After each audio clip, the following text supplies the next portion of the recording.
press record and then move it this way, and then I'll edit it and to make it sound good. So,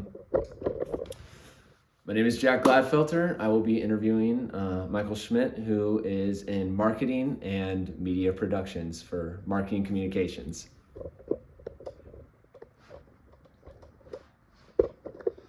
So yeah, I guess we could just start off with, I would just say, what is one project that you're just currently working on that most people don't really realize that would fall under marketing, I guess? Or like, what's a project that you have, I guess, if you have any in the previous?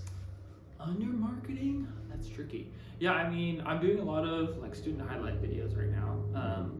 So we're trying to capture a wide variety of just simple stories of students' kind of like experience at the university, and then kind of how that experience has changed them and how maybe they're equipped for the future, kind of thing. So just want to jump in and get like, I think I'm through like 6. I need a couple more, I think. So yeah, I mean, and then we're posting those on Instagram, and then we'll edit those. Those are like multiple use cases, so we'll use the individual ones for Instagram. We'll run those, and then potentially put ad spend behind them on Instagram, and then we will take some of the responses and edit them down into like 2-minute videos for that have a variety of students in them, kind of thing, for the university as well. So that's kind of what we're doing right now. I mean, that's all kind of marketing. Something I'm working on with a cheesecake company is kind of building out their funnel for ads. They have a good size ad spend budget, and then that converts pretty well for them. And so something where I'm coming in, I'm like, okay, well, what do you really need me for? Right now, their ads are mostly like images rather than videos, and so getting videos made and then doing more instead of just like the what's called push content. Doing pull content. So you're pulling people in with the content, you're making something funny, you're doing a skit kind of a thing. And then that leads to a selling point of the business, which is the cheesecake, which is like love, which is friendship, whatever parts of their brand. And so creating content that starts out something funny and then has this positive, happy feeling at the end, and then it's like, oh, this is the company, cool. And that's kind of like general like hook content. And so then, yesterday I had this decent long conversation with the guy that I'm working with over there, and just talking about, okay, what do we actually want here? How can we build a funnel to where, yes, we get our ad spend out there, and then when people show up on the profile or they go to the website from that ad, they're hit with another really compelling piece of content or infrastructure, whether that's the website or the feed, to where now they can watch 10 videos and have the founder, have people making the product, talking about the business, and they can meet all those people within the span of 20 minutes, kind of thing, where normally that would be kind of hard to do. Like I think removing that physical barrier where you allow the customer to be in all these different places at once, all these different times at once, and they can get to know you in a short amount of time, and then you can build that trust with them. So that's something that I've done with brands that has really helped them convert, and it takes a little bit to get all that content made, but once you get that content made, a couple companies, one of them was like a Jeep accessory company, it took a couple months, but then after that we like tripled their sales online for 3 months. Typically if you go and like you triple the sales by doing a sale that first month, the next month not going to be the same, because it's like, oh well, everyone who wanted to buy something bought it, but it's like, no, we kept going, we just kept scaling and have it for 3 months and whatever, and then I stopped working with them because things happen. But same thing with another company. I was working with a landscaping company. We did a bunch of content for 6 months, and then after 6 months they kept coming and were like, yeah, all our new clients, they're like, hey, I want to work with Luis, I love working with this guy, he's in all the videos, right? Yeah, he's gonna be on this project, right? And they're like, yeah, and that just converted, and they went from doing like $50,000 projects to like $300,000 projects. And it's like, that's what you need to build that funnel to convert. So that's kind of what I'm doing over there. It's not really like marketing per se, but it's like building the infrastructure of marketing, so that as you make a piece of content, it actually contributes to a large scale. Yeah, no, exactly. People, so, so how would you say, like, because you talked a little bit about, with sales, and even like, like with the Jeep company or whatever, the one that I was building just tripling in sales and stuff, like how does your role like collaborate with those kind of other departments, whether it's like, you know, like you were saying, sales or like just product development and stuff? Like how does your role collaborate with those other to kind of like create those videos or create the content and whatnot? Yeah, I mean, it just depends. A lot of the companies that I work with have smaller marketing departments. So like here at Corbin, I'm working with Josh, and him and I just kind of go back and forth on ideas. Kate, she's our social media coordinator, so she's kind of planning the schedule and then working with our interns and stuff like that. Yep. And so it's really just kind of up to us to just kind of come up with ideas, benchmark off what other people are doing, and then innovate off of ideas. Yeah. I work with music artists. We've done like 300 million views over the last 18 months. For his brand, went from like 20,000, 30,000 followers across platforms, so now he's over like 700,000 or something like that. So that was really cool. That's pretty cool. So it's like, but that's just him and I just coming up with skits, writing, being very meticulous, and just learning and innovating. Yeah. And then with the Jeep company, I'm just working with one other person. I'm trying to think. The Cheesecake Company, similar thing. There's a company that I work with. It's less marketing. It's a construction company, and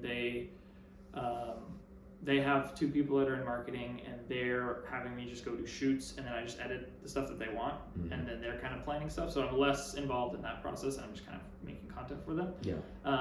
So yeah, typically it's just benchmarking off of what other people are doing, what you see online, and then bringing your own thing to the table. Yeah. And when you're starting out, you just kind of have to just try stuff. Just see what, like, go through your feed.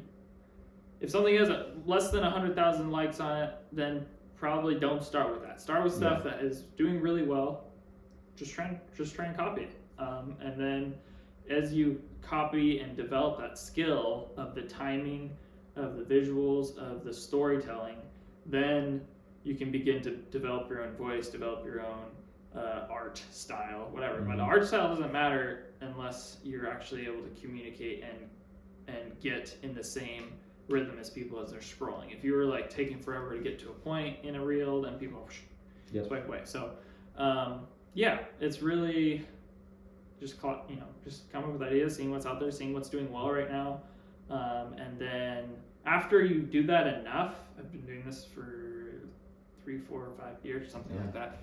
Then you kind of you start developing a list of like, okay, like this is what you want to do here. Here's in the first 2 seconds you need some kind of action. The first half second you need a punch in, and all these different things. You have up and down. Get a routine of like what a reel looks like, or what content is going to look like. Yeah, and really it just kind of breaks more down to like back into storytelling, like what. And then once you understand that, like most stories are just like a underdog story or whatever. Like it's all movies are just underdog stories pretty much. Like that's over and over. So it's like once you understand that and you kind of see how you keep seeing it in other ways, and there's also so many different like tropes that you can find and see in different places, but like that's what's selling, that's what's building audiences, is the underdog story. Someone trying to be like, I'm gonna make it, and people are like, yeah, you're gonna make it, and then when they make it, they're like, yeah, our guy made it. I found him when he was like just starting out, and he's awesome, and I love him, and like that. that's kind of the story that you see over and over on social media. So figuring out how to build that into your brand, and because anyone that's at zero right now, you're an underdog. There's giant brands out there with billions of dollars, and they're all, they have everything they need to be successful, and that's why they are successful. And so you starting out where you're at right now, if you're in college, even if you have a bunch of money, you're still an underdog because you haven't built anything necessarily. So that's a lot of work. But so how can you, you're going really in depth. This is great. I guess I would say is just, this is kind of going into more of like, go into the storytelling, just like narrative questions. So like, how do you, because you said you use underdog stories a lot, how do you make them different? Because once again, like, at least for me, like thinking like, I feel like it'd be pretty hard to kind of come up with ideas for underdog stories. Like, do you come up with new ones, whether it's like you're with a different brand each time or a different organization or whoever you're doing it for, or do you use kind of the same ones? Because I remember you saying earlier, you were saying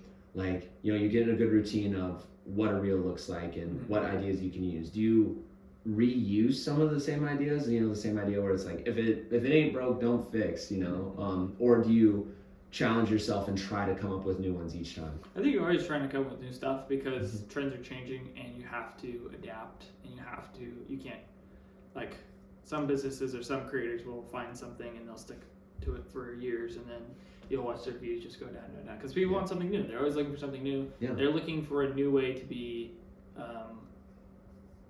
tricked or be entertained. Like they want that new thing. So being able to innovate off of an idea, that's a really important skill. So yeah, you have the underdog story.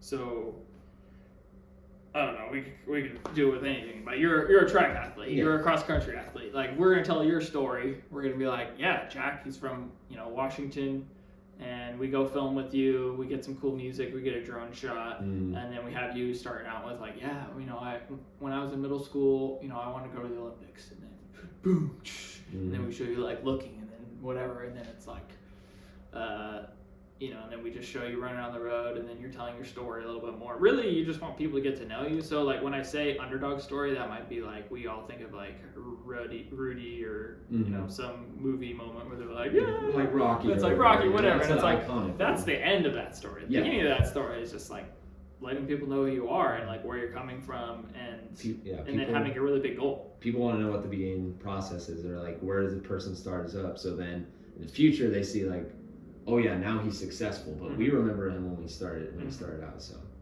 so just sharing that with people and taking them along in the process and letting them know like, hey, I want to go do something big, I want to go do this thing, and showing them the ways that you've succeeded, marking those as you succeed.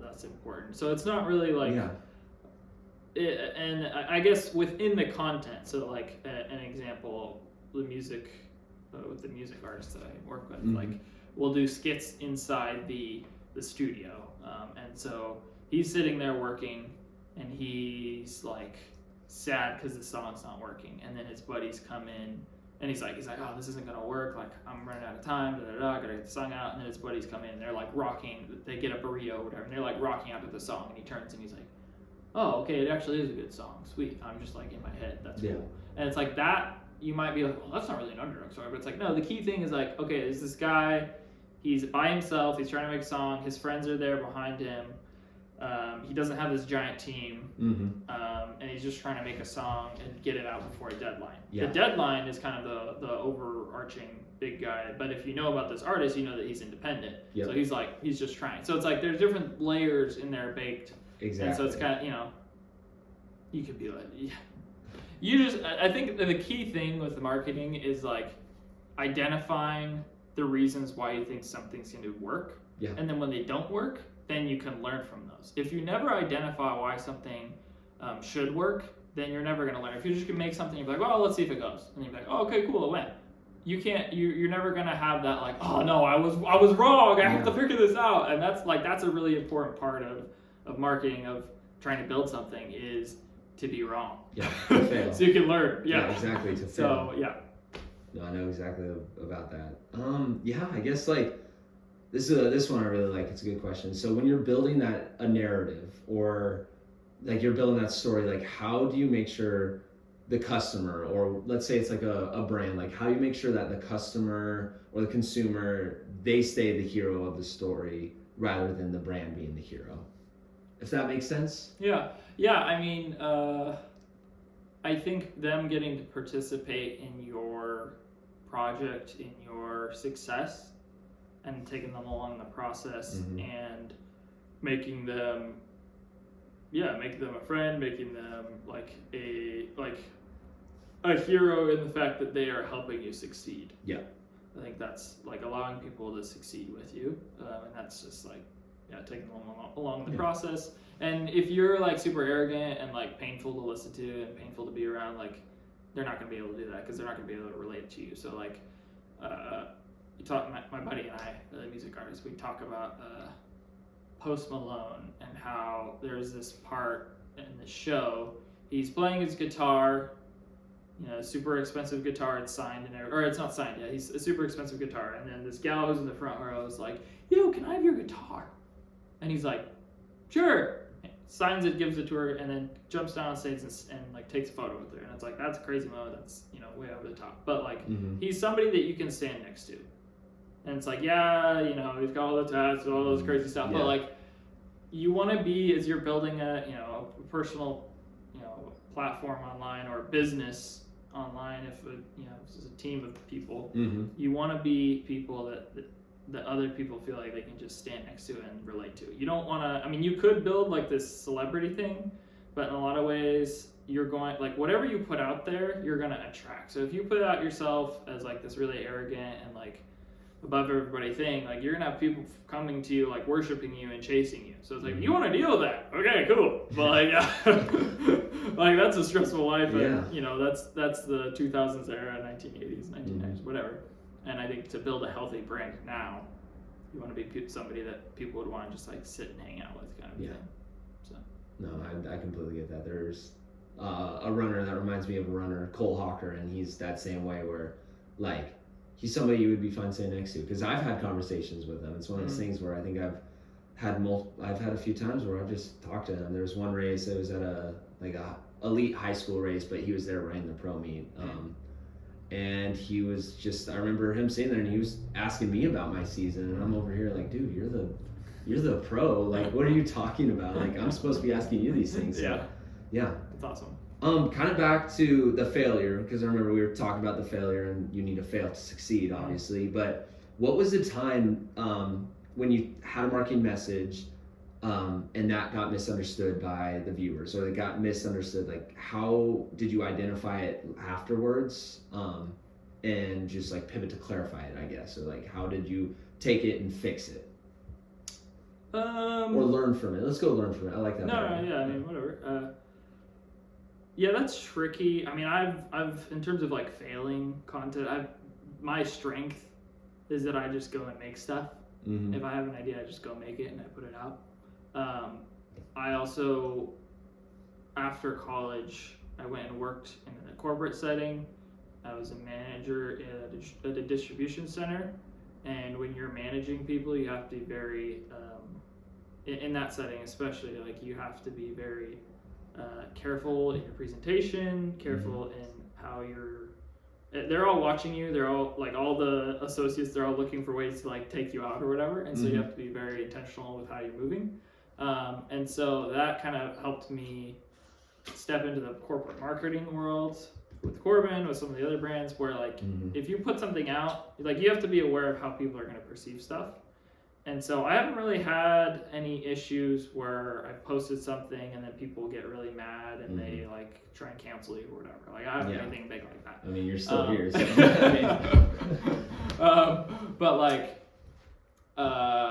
we have made a few pieces of content where like people are commenting about things we didn't think they would be commenting about, and the video maybe didn't do as well. And so like, I remember it was just like little things where like somebody in the background of a skit like reacted to a comment and it like made them sad or whatever, and we didn't really think about that much of it, but the audience really grabbed onto that character rather than the other characters, and they were like, oh, poor this guy, or they like were memeing on him, and it was like the whole comment section was about this character, but we were like, wait, well, we were talking about these guys. And so that helped us learn like, oh, the underdog, like that character actually was the underdog in that story, and like we need to build that kind of character arc into the main character and to help build the brand of that character, kind of thing. So that kind of helped us learn. So I don't know if that answers your question. No, that answers it pretty well. Yeah, I guess like, sometimes you go in with the idea of like, okay, like we're gonna make this person it, and then you realize no, people like that underdog. So that's kind of like that failing in a sense where it's like,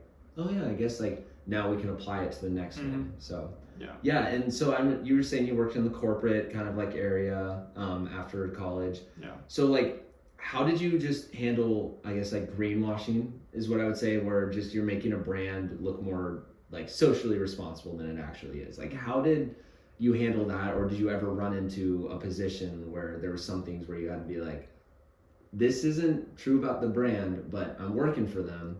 Obviously, I wouldn't say name the brand, not right here, but I guess just like how did you handle that? Yeah, it's a tough thing because, at any company, they're going to, be promoting things that they want, and then there's going to be things where you're like, wait a minute, I thought what are we talking about here? This doesn't look good. Like, I don't feel good about like marketing this to people or whatever. And so there is definitely a balance of like, okay, what is my role in this? Am I like contributing to like people being lied to? Da, da, da, da. And so there have been clients where I've like actually like stopped working with them because I'm like, and there's smaller clients where like initially in like 2022 I did a lot of work. In 2023 I was like going around doing a bunch of shoots with people and just like looking for clients and stuff, and so you find different people, you meet different people, and you're like, wait a minute, I don't think this works. So yeah, I mean that's definitely, I had the benefit of having a few other clients that I could pull away, and that's where like as a marketing person right now there's a lot of opportunity where if you want to be in marketing and content creation in this valley out there, there's a lot of people that'll pay you like potentially around $400 to go shoot content for them a couple times a month, edit it, and then if you get a few of those, then you can make a good amount of money, and then you have your own schedule, and that's where like instead of having to go work for one person, one company, you go sit at a cubicle, and which I'm talking to you like, oh yeah, I don't know, that's good too, but you definitely can make it on your own, and you can build a small marketing company on your own and scale it through the years. Like I've seen so many people try and just stop, so the people that just keep trying and keep getting clients and keep working, like that's gonna you can make it. So as far as the rainwashing concept, I think I don't know. Would you say you just go off your gut? Like, if you feel like, especially as Christians, like if you feel like this is going to glorify God, like, as your example, like you're more contracting, like, going into it, like, is this going to like glorify my values? I guess like going with that is what would you say? And I think there's a lot of gray area where like there's really extreme things and you really don't come across those. It's like, let's say there's like a school and they're promoting like, oh, we do this, this, and this, but then like a couple of things aren't really as strong as what they're promoting. And it's like, well, or like a sports team or like a business, they're like, hey, yeah, we're like all organic, but then you find out a couple, they're just going to Costco and buying like non-organic foods over here, and you're like, for some of the ingredients, but not all of the ingredients, and you're like, and that's where it's like, okay, I'm just doing the marketing for them, and they're really pushing this. That's tough, right? Because it's like, and I don't know that I've actually had to deal with that. I'm trying to think. I don't really think I have. Yeah. And then it's like American made, yeah, okay. So it's like I don't know that people do that a ton. I mean, I think there are definitely companies that do it out there. I mean, I ordered stuff from Amazon and it says 100% cotton, and I get it. It's made in China and it's like 50% cotton and like acrylic, and I'm like, bro, and maybe that's me being stupid, but yeah. So I don't know that I had to deal with that too much, but I think you are gonna come across that, and that's where like if you can build your life so that you have the ability to say no to a client that's paying you $1,500 a month because you have 4 other clients at $1,500 a month or $2,000 a month, like that's a lot of money. But like if you can get yourself to the point right now where you're in college, start making content, start learning, so that when you go out there, or even just start going out there and meeting people and just walk into a business and film with your phone and make an account that's just like highlighting businesses in Salem. I tell everyone this, like if you did this for a month, you go make a 30-second reel for a business and you do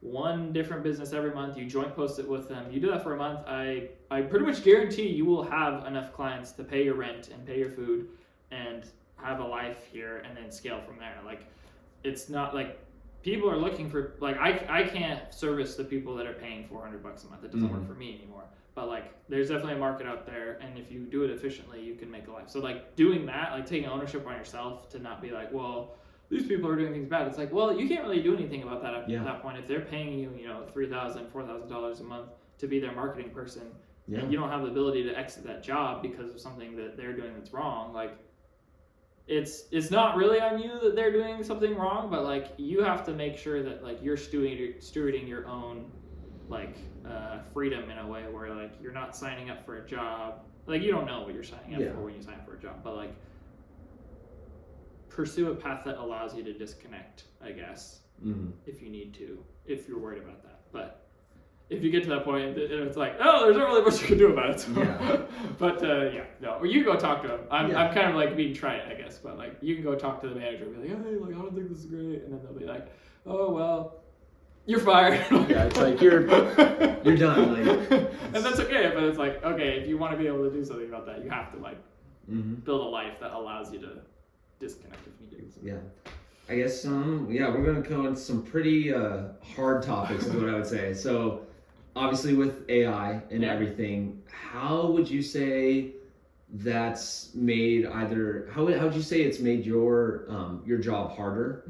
And how would you say it's made your job easier? I guess because I know there's always double ends to that, especially with marketing. A lot of brands are using AI, whether it's for commercials or whether it's for even on Instagram. Like, how are you able to how can you utilize it, and how does it make it harder?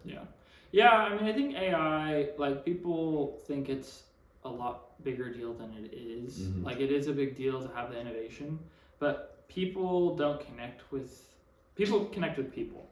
So like brands using AI, the only reason like Coca-Cola is using AI is because like financially it's not going to necessarily like hurt them, and it allows them to spend less on ads, which is more of like an anti-human thing. Like they're not getting any goodwill from that. They're not really entertaining anybody. It's just like, oh hey, like we don't need people, and it's like nobody likes that. And maybe like the tech guys are like, oh, they use AI, cool. It's like, and I use AI. I'm like building an animation thing because I can't pay animators. One day I want to pay animators, but where am I going to start? I'm going to start with AI because it's like $100 a month. If I pay an artist $100, I get a single page. Versus like if I pay $100 for an AI thing, I can build a whole comic book. And it's like, I'm going to do that. And then once I have an audience of people that like the product, that like the story, really, then I can be like, all right, hey, let's take the money and give it to an artist to redo it or to make the rest of the episodes, kind of thing. So it's like, that's where AI has an actual use case. But for marketing, it doesn't, like, as far as like analytics and stuff, it's helpful. In terms of like creating content, if you're doing something like there's a Dorito ad of a goat where it's like, meh, and then the like chases the goat with the Dorito bag or whatever. And like if you used AI for something like that, and then you had a human actor like playing across this goat, it would probably be fine. It would probably work. Yeah. But it's like it still has to pass the sniff test. Like people, it can't break you can't go into uncanny valley or whatever. Or like you can if it's part of the bit, but like it has to be a part of the bit, and it's not really gonna affect as much as, I mean, it might in the future, but right now it hasn't affected me at all in terms of marketing with the businesses that I work with, because a lot of them are just people talking or something they're doing, showing something they're doing. So yeah, I was watching this guy Eric July. He made his own comic book company. He's a black libertarian commentator, and then he like made his own comic book company that's been pretty successful. And he was talking about how AI, like, people won't use, like, the big corporations are the ones with the IPs that people care about. So they're the only ones that are really going to be able to utilize AI. If you have AI as like somebody who has no brand, and you make something that's cool, but they don't know who the characters are or anything, like, well, you have to make them care about the characters. They're not going to care about that you made a whole film. Like, people are like, every single day now, there's this new AI model, Dance 2.0 or whatever, and everyone's like, oh, it's the end of Hollywood. And I'm like, nobody cares like about your random AI thing that you made. And I use it, and I'm like, nobody cares about the random AI thing that I made unless the story is good and I can make people care about the characters, and I can tell an underdog story again. There we go. So yeah, I think because I'm concerned about it too. I think about it, and I'm like, but it's like, it's more of a tool, just a tool, than we think it is right now. I think it is really big and scary, but I think it's not going to be as crazy as we think it is. I think there's a lot of like clickbait and somebody else said that. I think Ben Affleck said this actually. He was on Joe Rogan, and he was like, AI is like, it started off like this, and the progression is kind of like this, and like all this hype around it, a lot of it is these AI companies like pushing to get more funding or whatever, and it's like, you can see that too. It is, though, on the coding end, it is a big deal. I've used it on some different apps, just testing stuff. Like, whoa, you can actually build a whole app with this. So like, there's a lot of opportunity there. And I think the thing that people miss is that, like, in the same way that we saw there was like a music AI, and people were like, oh, streaming's going to go way down on Spotify. Nobody's going to listen to music anymore at all. You're just going to AI your own music. And I was like, oh, interesting.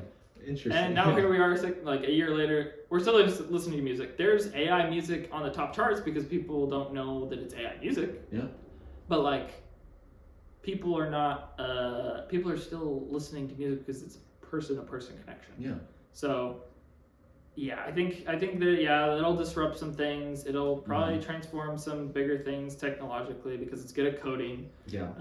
And it's getting good at visuals. But I think the only people that are going to be able to utilize those visuals are people that have really strong brands that people care about. Yeah. And they'll use those visual creators to kind of lower costs potentially. And then, yeah, some artists won't get paid. But that's the thing. When there's an innovation of technology, all the people in the middle, usually, the people at the bottom for sure lose their jobs. The people in the middle, some of them lose their jobs, and the people at the top keep their jobs. And then there's just less jobs overall. So, yeah, that's tough. But like TV, radio, like it's happened over and over again. AI, this is obviously a big innovation. It's scary. It's a lot, but like that's what's been happening for the last 60 years is innovation. People lose their jobs. Job market transforms. Yeah. So. Don't be at the bottom or the you're like, I'm a student. It's just like just keep working on your skill and like it's not going to change marketing in terms of like content creation. Yeah, because people connect with people. So go make reels with people. Go showcase their businesses. Yeah. You'll be fed. Yeah. No, there's this one guy that I follow on Instagram, and I love his reels, but he does he uses AI, but he uses it more as like a tool for animation. Like he doesn't use it to come up with ideas. All the ideas are usually off the top of his head. He's like over here typing in the most random niche prompts because he's using trends that people are following, whether it's just like memes or whether it's political things or whether it's like celebrities, like, and it's the funniest thing to watch. And he's using that to promote a brand where it's called Children of Con, and you've heard of that? Oh God, I love his stuff. I love his stuff. It's so funny, and I think that's like a great, like, I don't know, at least for me, like I think it's a great tool. And I remember him, I was looking at like one of his reels he made, and he was like, yeah, people are saying it's AI slop, it's AI slop. And he's like, in a sense, like, yeah, you could say that, but also at the same time, it's like, I'm coming up with these ideas. I'm using modern stuff, and so I think like, AI is a tool, No, you're good. And I think, we can end it off with just kind of like a final, just like, I don't know, just an advice is, I mean, you've given a lot of great advice, but I guess I would say like, what is a hard skill and a soft skill that every new, whether it's marketer or every new content creator or like media content creator needs to have to succeed? Like, what would be a hard skill and a soft skill? Yeah, I would say content creation with your phone. If you want to do something with a camera, but you don't really need it. You just need an iPhone. People see the world on social media. People see the iPhone as like real life content. If you want to do stuff with the camera, these great. You can do that for higher quality storytelling. You can use that. Cameras are now a filter in a way, like in the same way you could put like a makeup filter on or something like that. Yeah. It's just another type of filter. If you want, would you say it's needed? It's not needed. You just need a phone. Just tell a story with the phone. They're incredible tools now. And in a lot of ways, getting started, they're like the businesses won't appreciate it. They'll be like, oh, you don't have a camera, you don't have a photo camera. But like the effect on social media will be more, and that's where you kind of have to get through it. But that's where you just have to kind of go hard and just do like 30 interviews, or do 10, do 20, but do a large amount of short interviews where you film with the owner of the business or somebody at the business, explain who the business is, what they're doing, what their niche is, why they love it, and then get some B-roll of them doing that, get some B-roll of people in the store or just the store or whatever they're doing. Edit that into a 30-second clip, do that a bunch of times. Like that right there, if you can do that, you will be successful. If you can do it at a high scale, you can go edit that video in an hour. If that video takes you 8 hours to do, it's gonna be rough, but like you can do that over and over and get it down. But like that video should only take you like an hour to edit, kind of thing, on your phone. And if you can do that over and over again, like you will be successful. Businesses will hire you, and then you don't have to go to a corporate job. You can go work for a couple hours a day and then edit in the afternoon, and then go to the beach whenever you want. No, and you get the full lifestyle. So like that's what I would say. Do that, and then soft skills, just being somebody that people can hang out with. Like, don't be stuck up, don't be arrogant. Just be kind, be encouraging to the people around you. Like, realize that life is hard, and there's a bunch of crazy global. There's a bunch of really nasty people that rule the world, and that's the Bible talks about that. The Bible talks about the fact that there's not great people in charge, and you talk about the spiritual realm, like these beings that have been warring against God, against Christ for thousands of years, however long the earth's been going. From the beginning, they were against the Lord. So like, and they've been taking their influence and inserting that into the people that are in charge. So like, that's what we're dealing with. And so like, everyone's having to live under that. So just like keeping that in mind as you're interacting with people, to be kind and realize like, I'm looking at my phone and there's a war that's starting, and I'm like, what are we doing? Can I just make money and try and have a family? No, I can't. Oh, okay. Oh, I'm sorry that we have to send people over to somewhere to die. All right. So it's like, why do we have to do that? But you might cut this. I don't know. But yeah, it's like we just be kind to people, and like just understand that everybody is going through a lot, and a business owner, you might show up one day and they might flip out at you, and they're making a ton of money and they're way overwhelmed and they're backed up and whatever, and it's like, oh, that was weird. Don't just, if people are treating you bad, maybe don't work there. But if somebody has like this crazy flip-flop, don't like freak out. Just like, oh no, you're good. Like, I think, like, and I could probably be done talking, but like how I think about it is like the host. Like, when you show up, when people come over to your house, like you are hosting them. So there's this like hosting mentality where you're trying to take care of them. You're trying to like, make sure that everybody's having a good time. Like, that's what you want to do when you show up to a business.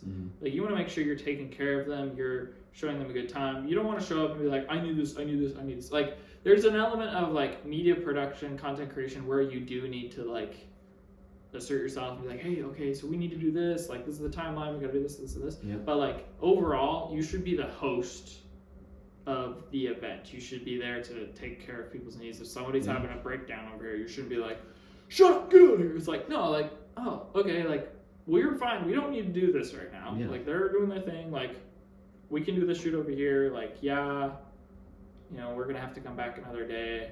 And I could, like, this is what I do. And I probably should do this, but it's like, oh, I'll charge you guys less for today because we're not able to do that video. Really, I should charge you full because we planned for this. I'm here, all my stuff is here, I set it up, and we can't do this video right now. But I'll charge you less because I don't have to do the editing, and I'm not going to do this, and then we'll come back and we'll do it another time. Maybe it might be the same price, it might be, but just like, everybody's 7 out of 10. Be personal. Just be personal. It's that simple. And that's I think being, in terms of being a Christian in the workplace, it's like being somebody that people can take a deep breath around and not be like, oh no, if I mess this up, then I'm gonna have to pay for this. It's like, no, like, oh, they can relax. We're good. Everybody's good, right? You okay? All right. You're good. All right, let's go. Like, that's what we're talking about. That's good. Yeah. Well, I guess that's the final wrap up. I just got to flip this over and do that. But I just want to say just thank you for doing this, taking your time out and just answering these questions. I think they're beneficial, also for me, who's, kind of dabbles in a little bit of media content creation, and also somebody who's in the marketing world or who's a student and worried about the next future. Like, oh my gosh, AI, like, when it first came out in my freshman year, I was like, man, I should have picked some like accounting, but now I'm realizing like more like, no, like I can use this stuff as a tool, and I think this just helps out, and it's going to help a bunch of other people out when I post this. But I just want to say just thank you so much. This is Michael Schmidt. Glad to have him. All right, sounds good. Sweet. All right, that was fun.